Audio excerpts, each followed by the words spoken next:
que o senhor destaca assim como fundamental para a igreja evangélica ter se transformado? Porque não toda ela, né? Porque como a gente está falando aqui, são várias vertentes dentro da igreja evangélica, mas a gente vê muito de modernidade hoje.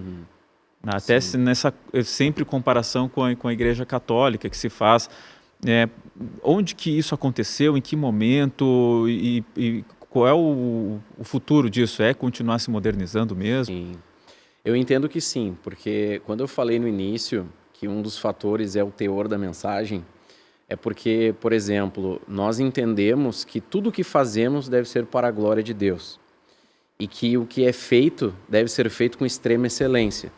Então, no nosso entendimento, usar qualquer ferramenta que possa propagar o evangelho é válido, desde que, óbvio, que ela seja lícita, né? É claro que sim. Mas, por exemplo, mídias, internet, a música, a arte, tudo o que pode ser um instrumento para a propagação do evangelho é lícito. Então, eu entendo que, a partir do momento que o evangélico entende, bom, se tudo que eu faço é para a glória de Deus, eu devo fazer o melhor, quando eu entro nas mídias, o meu desejo é ser um dos melhores. Então, eu procuro estudar aquilo, procuro aprofundar, procuro entregar, então, um final, assim, um produto, entre aspas, porque não é um produto, né? Mas há uma mensagem algo muito bem feito. E eu entendo que isso tende a crescer, né? Então, por exemplo, nós temos, na área da música, nós temos bandas bem conhecidas, conceituadas em todo o Brasil, por exemplo, e fora ainda mais, né? Em outras esferas também. Esses dias, eu assistindo um streaming bem conhecido, né? Eu abro lá, tá lá um pastor evangélico com uma série de mensagens dentro de um dos maiores streamings que nós hoje temos disponíveis no Brasil. Então, o que eu percebo?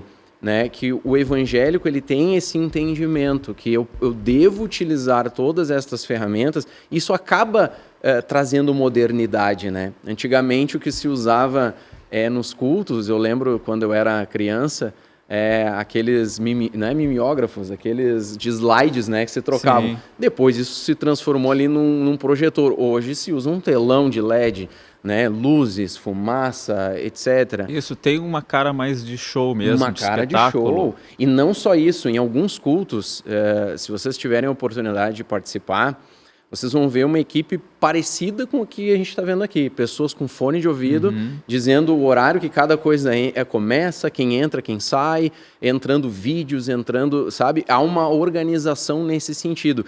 E eu entendo que isso tende a crescer, a continuar crescendo. Sim. O Frei Suzinho, como é que vê essas transformações ali na igreja, acontecendo na igreja evangélica e na igreja católica? Há um ambiente muito mais conservador com relação a isso, né? As missas são muito parecidas ainda, elas acontecem do mesmo jeito. O senhor acha que precisaria também passar um pouco por uma transformação ou não? Qual a sua opinião sobre isso, Frei? Eu não sei eu não tenho uma opinião muito fechada. Tranquilo, né? Vamos refletindo juntos aqui. Mas enquanto o pastor estava falando, eu me lembrava da nossa época do Barroco. Foi um super espetáculo, né? No século XVII, século XVIII, a Igreja Católica estava cheia de adornos por todo lado. Então, nós conhecemos um pouco esse lado. E hoje em dia, nós temos também muita entrada na mídia. Existe uma mídia católica, existe influencers católicos e tal, mas também aí existe uma diversidade muito grande. Uma diversidade interna muito grande, né? Então, a mim pessoalmente não me preocuparia muito os meios, me preocupa a autenticidade.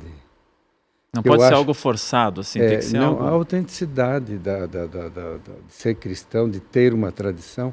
Eu queria retomar aquilo que a Bia estava dizendo antes, mais do que a religião, uma tradição, porque a gente também podia falar desses dois aspectos, até porque provavelmente no sem religião, tem havido análise, porque isso não é uma novidade, essa estatística IBGE, ela já vinha se mostrando antes, né? Que naquele sem religião sem esses sistemas, sem esse arcabouço das instituições religiosas, mas não significam pessoas que não têm alguma espiritualidade. Claro, claro. Né? Agora, tem um problema, porque toda espiritualidade que não se expressa de alguma forma, ela também vai desaparecendo, né? É alma sem corpo, a gente não sabe onde vai parar. Mas, e por isso há uma reclamação de alguma forma de expressão, né? Eu queria acrescentar ao pastor esse dado também não só da modernidade das formas, mas também do calor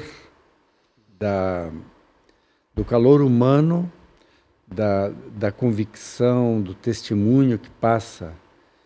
Isso também é muito importante na alimentação Isso na igreja evangélica, o senhor Isso percebe? vale para todo mundo, vale inclusive na área afro. Mas né? tem na igreja católica isso também? É evidente. Uhum. Nós temos de tudo. Sim. Temos de tudo, inclusive isso, né? Então, é um mundão que a gente não tem um controle sobre tudo, né? Muito amplo, né? Eu sei que assim tem figuras, alguns padres que se destacam, mas também não são muitos. Tem o padre Marcelo Rossi, né? Que foi o mais famoso aí da década de 90. Temos o padre Fábio de Mello, né? Tem alguns padres que se destacam. Eu não acho os mais importantes esses. Eu mais acho que eles estão mais na vitrine. Mais popular isso, na vitrine? Eles estão mais na vitrine. Isso. Para nós a vitrine não significa muito, hein? Para nós o que significa é a vida da comunidade. E a vida da comunidade ela é muito porosa, ela se manifesta de muitas maneiras, inclusive conforme a região, né? Porque nós aqui na região sul somos os mais frios. Somos nós. Quanto mais para o sul vem, mais frio é, mas não é só físico isso. É também, para a Igreja Católica, é um dado estatístico. Frio no sentido de ser frio, lidar com a pessoa? De religiosidade, de tradição. Tá. Né? E o Nordeste, o Norte, por exemplo, são muito mais fortes nesse sentido. Frei, eu senti um certo desconforto do senhor quando eu falei desses dois padres que estão na vitrine. Assim. O senhor não é muito favorável, não? Não. Eu acho que alguém tem que estar. Tá. Alguém tem que fazer essas coisas. Como eu sou professor de teologia há 40 anos e cada 10 anos o panorama está bastante mudado, eu venho acompanhando, claro, né? Mas eu venho com a convicção cada vez maior de que existem diversas frentes. A gente não pode jogar todos os dados numa única frente, né? E quem o senhor acha que é o grande padre hoje no Brasil? Eu não sei se dá para colocar um padre na frente.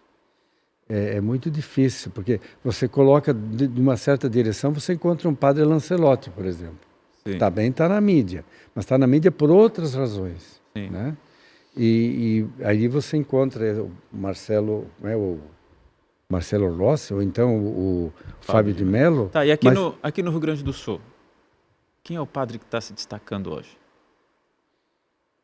Eu não gosto eu não me preocupo e por isso eu não sei. Mas se o senhor permite uma parte, talvez favor, alguns raciocínios da modernidade não façam sentido numa igreja tradicional milenar, assim, né, Frei? Então, às vezes a gente fica forçando para ver coisas que não sei, não parece fazer muito sentido. Não, né? eu não digo nem assim de se destacar por ser conhecido, mas por desenvolver um trabalho bonito, assim, que o senhor considera importante para a comunidade dentro dessa sua lógica. Olha, que o senhor trouxe aqui. Os trabalhos bonitos estão escondidos.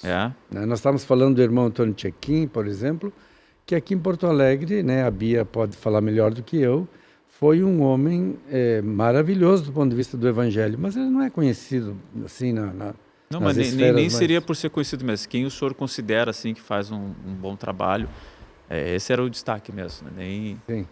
Mas esse que o senhor falou, como é que é o nome dele? Ele já faleceu, o irmão Antônio Tchequim, que estava lá nas ilhas. Vocês falaram de um aqui há pouco, o Padre Rude, né, que faz o Rudinei, sim, uma bela figura também.